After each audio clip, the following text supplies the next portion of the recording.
A história dos jogos de futebol. Futebol virou o jogo mais vendido do mundo. E como a EA quase matou tudo com a sua ganância. Pelé jogava quadrado no Atari? Hoje o Fifinha custa R$350. Algo com certeza deu errado. A história completa dos jogos de futebol. Do Atari ao EA Sports FC. Você está olhando para dois jogos de futebol. O da esquerda é de 73. O da direita, 2024. Os dois custaram dinheiro. Os dois causaram briga em casa. Mas um tem jogadores que parecem cera derretida tentando fazer uma bicicleta. Já o outro parece aquele jogo de domingo que seu avô fica assistindo. Ou então, aquele jogo que o streamer finge que é real para ganhar uma graninha no YouTube. Hoje, eu vou te contar a trajetória de como isso aqui surgiu e chegou até nessa versão. Bem-vindo à história dos jogos de futebol, aqui no programa História dos Games. Hoje vamos ver de pixels quadrados, passando por Pelé, falando que abandonou o futebol para jogar Atari, até uma empresa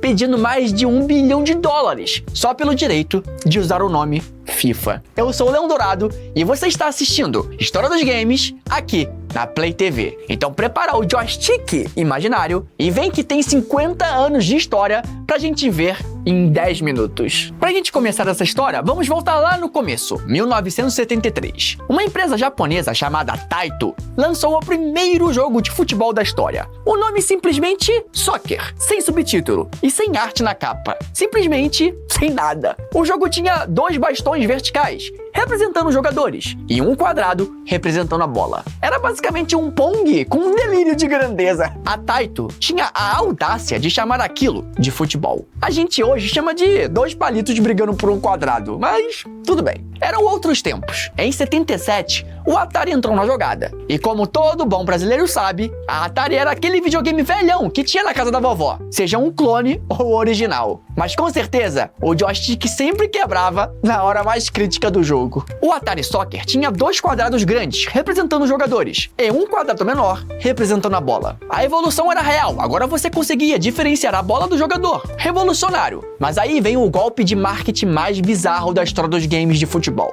Em 82, a Atari lançou o Pelé Soccer, com o nome do Pelé na capa. E o Pelé até nos comerciais. O jogo tinha 3 jogadores de cada time, todos quadrados, e também sem nome, e impossíveis de distinguir um do outro. O Pelé, o maior jogador de todos os tempos, com 1.283 gols na carreira, disse publicamente que trocou o jogo de futebol por um jogo onde os atletas eram quadrados. Respeitem o rei! Nos anos 80, a indústria começou a levar os jogos de futebol e também dos esportes um pouco mais a sério, mas também só um pouquinho. O Commodore 64 recebeu o International Soccer em 1983. Esse foi importante porque foi o primeiro jogo que permitia 2 jogadores do mesmo time. Ou seja, finalmente você podia responsabilizar o seu amigo pelos erros, em vez de culpar o seu controle. Também havia um detalhe amoroso nesse jogo: 9 níveis de dificuldade. E no nível mais difícil, a inteligência artificial adversária era tão implacável que parecia que você estava disputando uma Copa do Mundo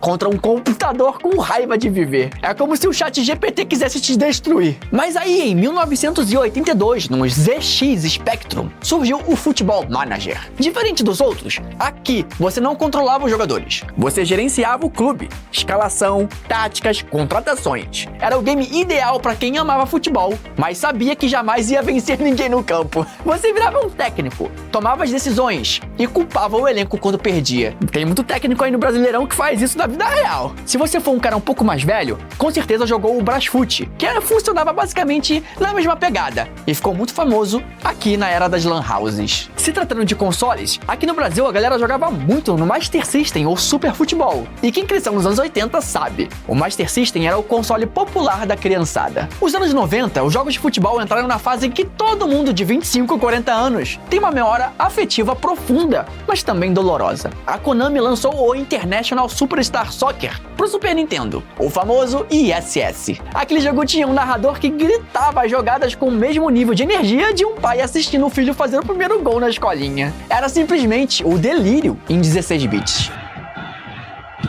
Go, go, go! O ISS foi tão popular no Brasil que saíram versões pirateadas com o Campeonato Brasileiro de 95. Uma versão não oficial, não licenciada, feita nos fundos de uma loja de games em São Paulo. Tinha Flamengo, Corinthians, São Paulo e todos os times populares da época. A Konami jamais autorizou, mas também não se importou, porque todo mundo no Brasil jogava. Em 93 veio o nascimento de um monstro, o FIFA Soccer da EA. O FIFA 94, como a galera chama até hoje, foi o primeiro jogo de futebol com uma licença oficial da FIFA. Times reais, competições reais e visão isométrica do campo. Aquele ângulo levemente inclinado que virou referência no mercado. Era mais bonito que o ISS? Depende de quem você pergunta. Eles tinham licença, e licença no mundo dos games de futebol é o que separa os homens dos meninos. E assim começa uma das maiores guerras da história dos games. FIFA versus ISS, que logo virou FIFA versus Winning Eleven e no fim virou FIFA versus PES. E essa guerra, gente, durou 30 anos. 1994, o PlayStation chegou, e com ele, os jogos de futebol nunca mais foram os mesmos. O gráfico 3D mudou tudo. De repente, os jogadores tinham pernas, rosto e uma movimentação que lembrava vagamente, mas pelo menos lembrava seres humanos tentando jogar futebol. E a Konami aproveitou isso melhor do que todo mundo. O Winning Eleven, nome japonês do que a gente conhece como PES, chegou ao PlayStation em 97 e foi uma pancada. Jogabilidade superior ao FIFA. Física da bola muito melhor. Animações mais fluidas. A galera que jogava FIFA na época e experimentou o Winning Eleven pela primeira vez, teve aquela sensação clássica de como eu perdi isso? O Winning Eleven 4, que no Brasil muita gente chama de o melhor jogo de futebol de todos os tempos, tinha um elenco que fazia o coração da galera disparar. Mas calma, os nomes eram todos fictícios, porque a Konami não tinha licença. Tinha jogador que dava até raiva só de você saber o nome que não era o real. Mas mesmo não sabendo o nome, todo mundo sabia quem era cada um, sendo alguns dando raiva só de ler o nome. Mas eu sei que você escalava o Babangida, um jogador nigeriano de 99 de velocidade. Sério, o cara era mais rápido até mesmo que o Ronaldinho Fenômeno, que tinha 97. Babangida era mais rápido que o Fenômeno. A Konami claramente tinha fumado alguma coisa ao configurar esse atributo. Mas a gente jogava mesmo assim. No início dos anos 2000, a situação estava clara. O PES dominava o mundo. Qualquer gamer que se respeitasse jogava PES. FIFA era aquele jogo que você dava pro seu tio no Natal, porque ele não entendia nada de videogame. Já o PES 5 e o PES 6, lançado entre 2005 e 2006, são até hoje considerados por muito fã da série como os melhores jogos de futebol da história. Jogabilidade impecável, variedade de jogadas e sensação que você estava controlando futebol de verdade. E o FIFA? O FIFA estava com cara de quem perdeu o emprego e ainda devia 3 meses de aluguel. Mas a EA Sports tinha uma arma que a Konami não conseguia bater. Dinheiro. Muito dinheiro. E com certeza, com dinheiro veio as licenças exclusivas. A EA foi fechando acordos com as ligas europeias, clubes, jogadores e também a Premier League. A exclusividade da Champions League era com certeza da EA. O PES, por sua vez, tinha jogadores com nomes inventados, times com nomes falsos, uniformes aproximados. O Manchester United, por exemplo, era Main Red e Juventus era Piemonte Calcio. Se lembra da Copa do Mundo de Clubes de 2025? Quando o Flamengo ganhou o Chelsea, por exemplo, foi zoar eles com o nome fictício London Blue. Mas o fato é que a galera decorava mesmo assim os nomes fictícios, assim como decorou o Babangida anos antes. Mas isso com certeza foi ficando cansativo. E aí veio o FIFA 8 com uma renovação completa de mecânicas, com o modo Ultimate Team ainda engateando, com gráficos que pela primeira vez eram comparáveis ou até mesmo superiores ao PES. A balança começou a virar. Agora chegamos no momento onde a gente precisa ter uma conversa mais honesta. Em 2009, a EA lançou o modo Ultimate Team, o famoso Fifinha. A ideia era simples e genial. Você monta um time com cartas de jogadores, como um baralho de futebol. Você compra pacotes e às vezes sai até um jogador raro. Mas vamos ser honestos, a maioria é um lixo. Sabe o que é isso? É uma loot box. Uma caixinha de surpresa digital, o mesmo mecanismo psicológico das máquinas caça-níqueis, reembalado com a camiseta do Mbappé na capa. E o público de 12, 14 e 18 anos foi de cabeça. As pessoas gastavam, e ainda gastam centenas de reais por mês, comprando pacotes de cartas dentro de um jogo que elas já pagaram 350 reais pra ter. Pensa comigo, você paga o jogo, depois paga pra jogar online, depois paga mais ainda pra ter jogadores melhores. Depois do jogo do ano seguinte sair e todos os seus jogadores ficam inúteis. E você começa tudo de novo. O Ultimate Team faturou mais mais de 1,6 bilhão de dólares só em 2021, num único ano, e um único modo de jogo. A EA tinha criado uma impressora de dinheiro, vestida de bola de futebol. E sabe quem percebeu isso? A FIFA, que resolveu que queria uma fatia maior desse bolo e pediu mais de 1 bilhão de dólares só pelo direito de emprestar o nome FIFA. A EA olhou pra conta e disse não. Em 2022, a EA anunciou oficialmente: a parceria com a FIFA acabou. Após quase 30 anos e mais de 150 milhões de cópias vendidas, o jogo mais icônico do futebol digital